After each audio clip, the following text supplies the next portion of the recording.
Brothers and sisters, you can be confident that the church you're in, the Seventh-day Adventist Church, is the church that God has raised up in these last days to teach the truth.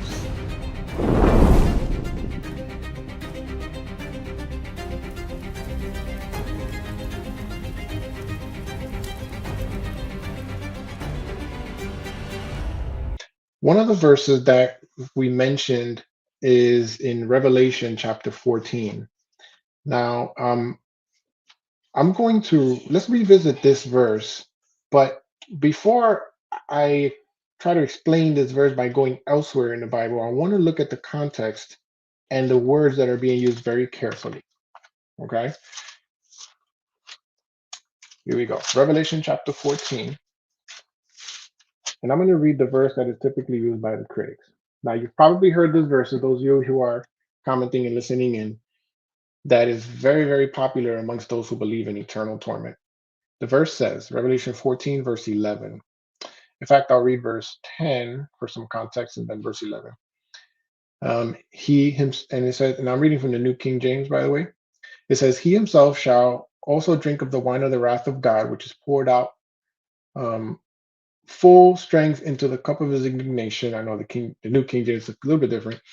He shall be tormented with fire and brimstone in the presence of the holy angels and in the presence of the Lamb. Verse 11, and the smoke of their torment ascends forever and ever, and they have no rest day or night, who worship the beast in his image, and whosoever receives the mark of his name. Okay, now, before we go out of the context, let's stay within the context. Okay. Looking carefully at this verse 11, it says, the smoke of their torment ascends forever and ever. A few points there already with that part.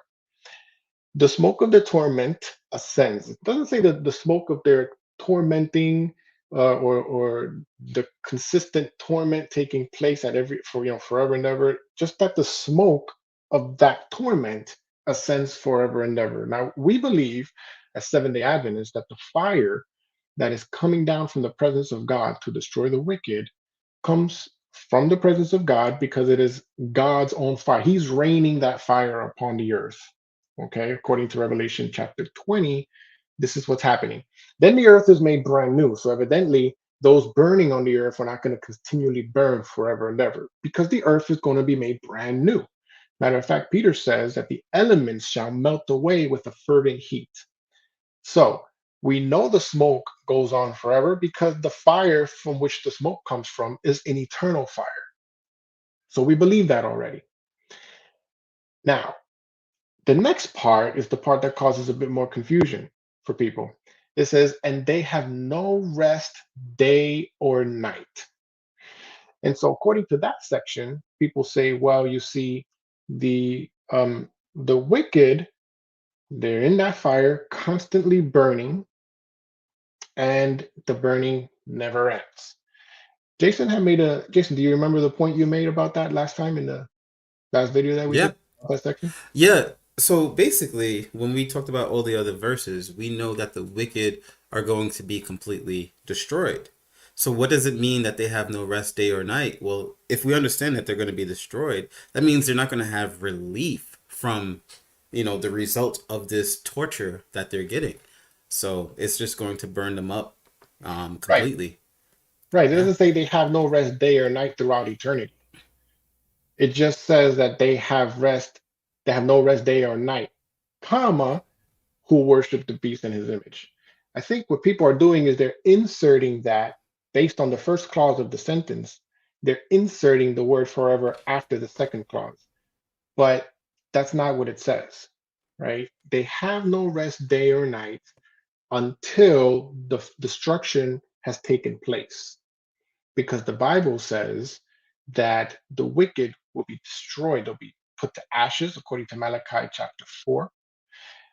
They'll be destroyed, according to John 3:16, meaning that what I meant to say, they'll perish. They'll be destroyed, devoured, according to Revelation chapter 20. They're not going to keep existing. Again, the fire is going to land on the earth where the wicked are located. And then then the earth will be made brand new. So obviously, they're not going to continually burn on the earth because the earth is going to be made brand new. This earth will be a ball of fire, and then it'll be made brand new. All right, that's going to take us later to Revelation chapter 20. So we can look at that one as well in context. But I wanted to look at the context first of this verse, carefully at the verses to see what it is saying, and then to see what it's not saying. And to point out that the critics, what they're doing is inserting into these verses words and phrases within, before and after, making it say something it's not saying. All right, that's the first part. The second part about this is the part that we made, the point that we made the last time. I've mentioned this a couple of times already, but I'm going to repeat it for by way for those who haven't heard it or those who are new to the broadcast. The book of Revelation is a book that's quoting heavily from various Old Testament books, quoting directly and indirectly. Uh, so there's many verses in the book of Revelation that is pulled from various portions of the Old Testament. For example, um, if you scroll up a little bit, Jason, if you could scroll up a little bit, just a few verses up, right? I believe it's the second angel's message.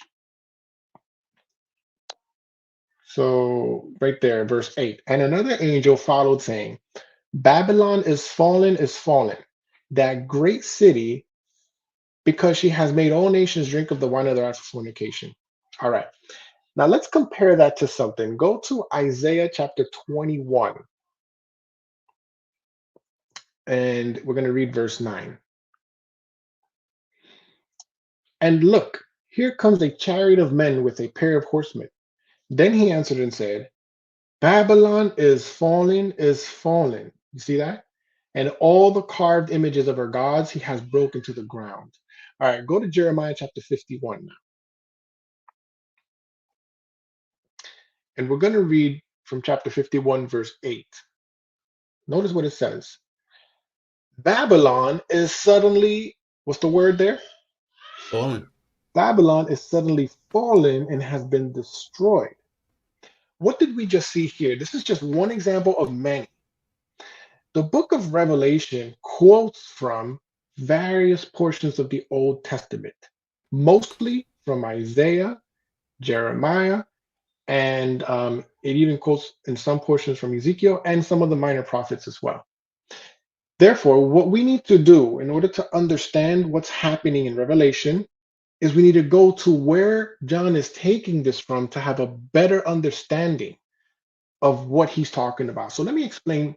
This is very important. This is now, we're going into what's called hermeneutics. Evangelicals, what they do is they read the New Testament and then they go to the Old Testament. They don't start with the Old Testament, they start with the New Testament. Many evangelicals, I won't say all of them, but in my experience, many evangelicals do that. Start in the New Testament. Well, what does this mean? Okay, let's have a better understanding. They go to the Old Testament, right? Which is good, but not good enough. What Seventh-day Adventists do is we start with the Old Testament first in the same way the apostles did. So we're following the method of the apostles. We start with the Old Testament, and when we go to the Old Testament and we study something, then we go to the New Testament to get a broader understanding, a better understanding of what was being said at that moment in the Old Testament. From the New Testament, we gather more information. Some things from whatever passage in the Old Testament is removed, some of it stays intact. Now we understand how the apostles interpret it. Then from the New Testament, we go back to the Old Testament to get a broader understanding. Even if we're in the New Testament first, we still go to the Old Testament, but then back to the New Testament. So we're using both to have a better understanding. Now let's apply that hermeneutic here. In Revelation chapter 14, we read about the smoke of the torment ascends up forever and ever. They have no rest day or night who worship the beast, so on and so forth. Where is that taken from the Old Testament, if it's even taken from the Old Testament, so that we can get a broader understanding of what's happening there, and then see what was the thinking pattern of John when he took that from that location. So where is that passage or a passage as close as possible to that in the book of Revelation? Yeah, so there's two of them. There's a Isaiah 34 and there's a Psalms 37 verse 20. Yeah. Perfect. So let's go to Isaiah 34 and then we'll go to Psalms. All right, So, cool. And you know, another thing is that's interesting when I look through the book of Revelation, like even how he says I was in the spirit on the Lord's day. Like if we use that same principle of, okay, where did the Bible speak about the Lord's Day prior to this? Then we'll have a broader understanding of what he means by like Lord's Day. And I think that's a consistent thing about the book of Revelation, that there's all these symbols that if you knew what the Bible said about it previously, you can always have a broader understanding. Like you see a lamb that is slain in Revelation chapter 5. Well, where did the Bible speak about a lamb, you know? But yeah, exactly. How can you read the book of Hebrews and not go to study the sanctuary message in the Old Testament? You got to do exactly. that so that you can go back to Hebrews and understand what's happening in Hebrews. Very important. Exactly. And that's the method we're following here. Now, I want to point out something here, and then I want to go to chapter 33, actually. This is the point we didn't mention last time.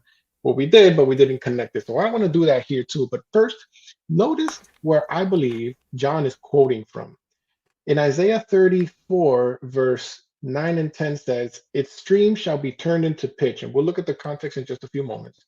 And its dust into brimstone. Already we have language that we already encountered in the book of Revelation. Its land shall become a burning pitch. Now notice verse 10. It shall not be quenched night or day. Hmm. Interesting. That Just sounded like like how how, long the wicked would burn, right? They right, have no exactly. rest, day or night. Right? Hmm.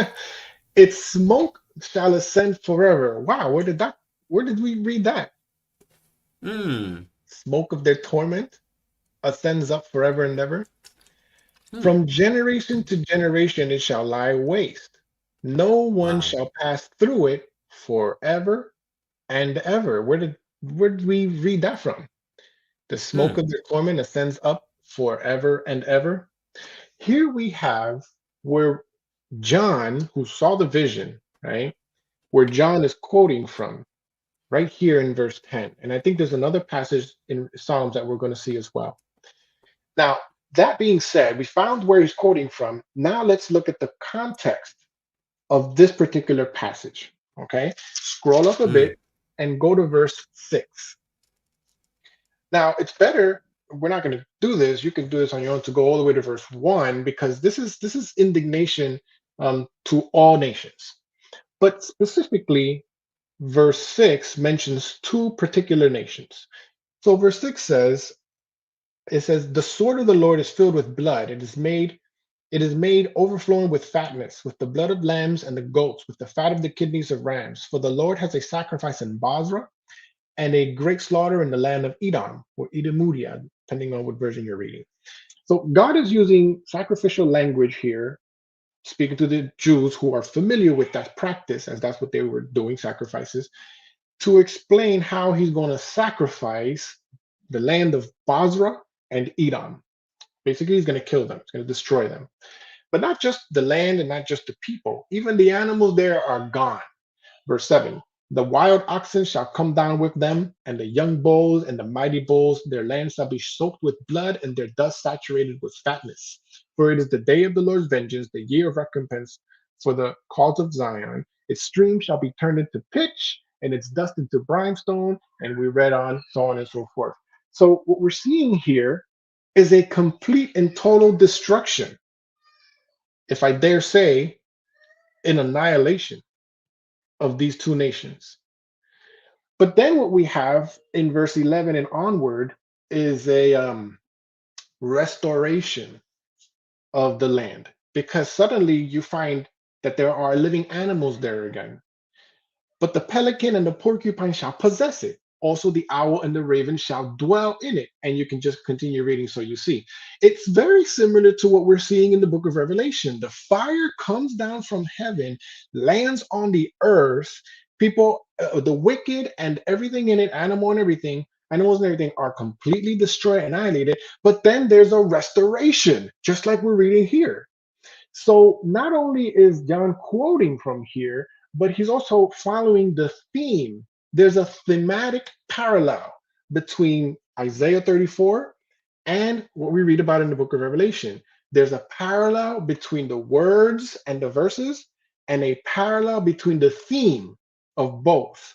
There is destruction, and then there is restoration in Isaiah 34, just like there is destruction, and then there is restoration in the book of Revelation. So John is quoting from a place that speaks about total annihilation. So how are critics now taking this to mean that it's not annihilation when John is quoting from a place that is total annihilation? What's happening though in verse 9 and 10, and what's happening is, what's happening in the book of Revelation 14:11 is the same thing that's happening in Isaiah 34, verse 9 and 10. John is speaking in a very common Hebraic way, right? He's using language that signifies total destruction because he's pulling that from a place where it's total destruction according to the context. He's not saying with this in Revelation that they're going to live forever in fire when where he quotes from, they're totally annihilated. That makes no sense. He's just using verbiage that we Gentiles who are grafted in are not used to using.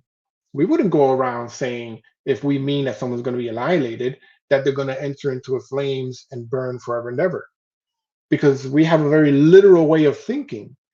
But the Hebrew had a very poetic way of thinking, a symbolic way of thinking. And so they speak in these type of terms just to give a message. And the message was total absolute destruction. That's what the text is telling us in Revelation. Let me add something further to this, and then I'll pause. If you go back one chapter to chapter 33, so that you can see in context, we're going to see there who it is that actually does live in the fire forever and ever.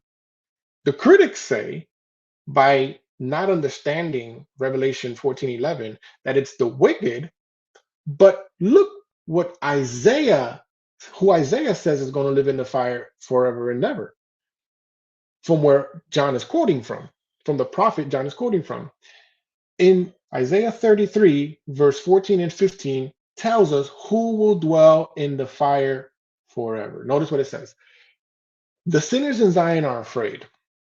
Fearfulness has seized the hypocrites. Now here's the question. Who among us shall dwell with the devouring fire? Who among us shall dwell with the everlasting burning? Stop right there. So ask a critic this. Ask Miles this. Ask EJ this question. Ask CMB this question. Ask Sham this question. Ask all these critics this question. And how are they going to answer? Ask all the critics who believe in this eternal torment, conscious torment, and who's going to dwell in the everlasting burnings according to them. They're going to tell you it's the wicked, and they're going to point to Revelation 14, despite the fact that John is quoting from here. But who is it that's going to dwell in there? According to verse 15, here's the answer. He who walks righteously, who speaks uprightly, and who despises the gain of the oppression, who gestures with his hands and refuses bribes, who stops his ears from hearing of bloodshed, shuts his eyes from seeing evil. These people are so righteous, they won't even look at evil. They don't even want to hear about it. The righteous are going to dwell in the fire, not the wicked. The righteous are going to dwell in the fire. Now, it doesn't mean that the righteous are going to be suffering in the fire, because we have examples of this in the Bible. Shadrach, Meshach, and Abednego. They were in the fire. Granted, the fire was ignited by Nebuchadnezzar, but then again, who was in that fire with them, though? Because when he takes a second look, he sees that there's 4 instead of 3. The consuming fire God is in there with them, because the Bible says in the book of Hebrews that God is a consuming fire. That's not just poetic language, because in Exodus chapter 19, when God comes down upon Mount Sinai, literally the mountain was in smoke. It describes it as, is on fire. God is a consuming fire. Hence why we can't behold him, right? God has to protect us. So, incidentally, from the very passage that John is quoting from are the passages that speak about total annihilation and tell us exactly who it is that really will dwell in everlasting burnings. It is God's righteous saved who will dwell in everlasting burnings because they're going to dwell in the presence of God throughout eternity. And we see that in the book of Revelation on the new earth, in Revelation chapter 21 and 22, because the Bible says they have no need of the sun because the Father himself is the Is the light light. thereof. Yep. He will be that fire. Now, one more verse and then I'll be quiet. Let's go to the one in Psalms. Yes, yes, yes. Hold on. Where you at, Psalms? There you are. Psalm 37, right? Mhm. All right. Verse 20. Notice what it says. Here again, language pulled from the Old Testament. But the Let's wicked, use sorry, uh, the King James. Sorry, that's just my favorite. sure, sure. Go ahead. The wicked shall perish, and the enemies of the Lord shall be as the fat of lambs. Let me pause right there. You notice that it's very similar to the Isaiah 34 passage we looked at, because we looked at the first few verses from verse 6 and on, that God is using sacrificial language to describe how he's going to destroy those nations. Here we have the same thing happening, sacrificial language, because it says that they shall be as the fat of lambs. But then it says, they shall consume. Into smoke shall they consume away. The critics say, no, they're not going to consume. No, they're not going to perish, according to the first clause of this verse. They're going to live forever in eternal torment. But the passage is clear that, like the fat of animals, they're going to melt and they're going to consume away into smoke and they're going to perish, according to the first clause of this verse. So, when you go back to Revelation chapter 14, when you go there to Revelation chapter 14, in order for us to truly understand what's being said there in a very, which is a very symbolic language, we have to do a deeper study than just reading symbolic language and building a doctrine out of it. We have to find where it's quoting from, what the context is there, so that when we go back to Revelation 14:11, we have a broader understanding. And now that we did that, and we go back to this verse, we understand that John is quoting from a passage that is speaking of absolute total annihilation. So, considering what the words are actually are in verse 11, and considering the context, and considering where he's quoting from and the context there, really what we're seeing here is absolute total destruction of the wicked, and John is just using common Hebraic language to describe. That's all. That was amazing. That was the best breakdown that I've ever heard of this verse. So if I could just But like summarize what you're saying, it's like when we're looking at the book of Revelation and seeing these verses, consider what John is seeing. He's seeing things that are like, for example, Isaiah 34, Psalms 37. He's seeing what was written in the scriptures, and so he's using that vision and seeing the future through those lenses. And so when he sees the smoke of their torment ascending up forever, he's seeing Psalms 37, which says they shall consume away. When it says they have no rest day or night, he's seeing Isaiah 34 verse 10, where Edom was destroyed and had no rest day or night. But then we see there was a restoration after they were completely annihilated. So yeah, this speaks to the annihilation of the wicked. Did I get that right? yeah, that's exactly see, right. see, I'm a student. I'm a student here. I'm learning. um, it's the only real scholarly way to understand the scriptures. Jesus said, search the scriptures. He didn't say read the scriptures. The critics are reading this, but they're not searching. They're not diving deep into this. They're just reading it surface wise. Their preconceived ideas are inserted into it.